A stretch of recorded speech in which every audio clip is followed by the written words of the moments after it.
So I've been asked to start a series about basics of yoga, and I thought we would start with number one basic. What is yoga? So when I first started my yoga journey, I did all my education because I wanted to learn as much as I could. And I think I've said it before, but the more I learned, the more I realized I already knew. I just needed to learn how to quiet my mind to be able to dive inside.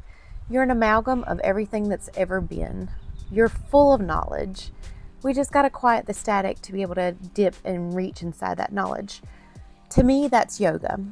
So the first book I read was BKS Iyengar, Illustrated Light on Yoga. And I'll post a picture here if it's one you want to look and read. It's just an easy introduction to yoga. It's an easy read. It's highly recommended for my yoga class. And he says, what is yoga? The word yoga is derived from Sanskrit root, yuj, meaning to bind, join, attach, and yoke. To direct and concentrate one's attention on, to use and apply. It means union or communion. It's the true union of our will to the will of God. Thus means it's the introduction to the Jita or Gandhi, the yoking of all the powers of body, mind, and soul to God.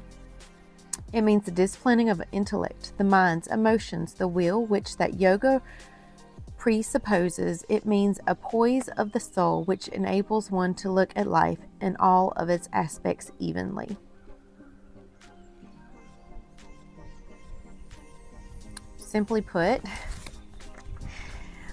all that means is yoga is union of mind, body, and soul.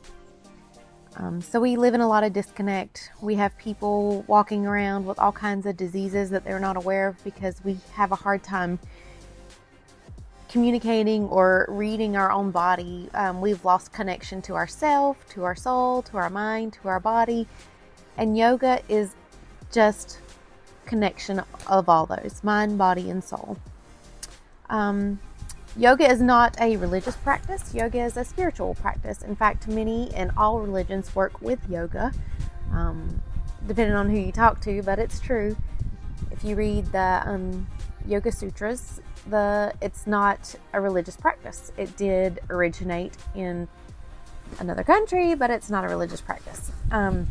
It's a spiritual practice, and those are two different things because spirit is energy, and none of us can deny energy. So we know it exists. We know if we touch a power cord that's energy, we're going to get shocked, and we believe in it, right? So you don't have to have a God. You don't have to believe in a God, but if you do, it works parallel, coincides with your religion.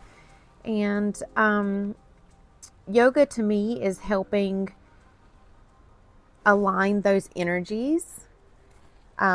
When you see yoga, you see asanas, which is the moves, the poses, and that's only an eighth of yoga. That's only one limb of yoga. So think of yoga like an octopus. There are 8 limbs of yoga, and the goal to all those 8 limbs is reaching samadhi. And samadhi is our heaven on earth. Yoga is to be liberated on earth and not just when you die. So I think that's beautiful, and that's what yoga is. That's what yoga is to me. That's my interpretation of it. And I think that's pretty widely known for most people that do and practice yoga. And if that interests you, keep following along.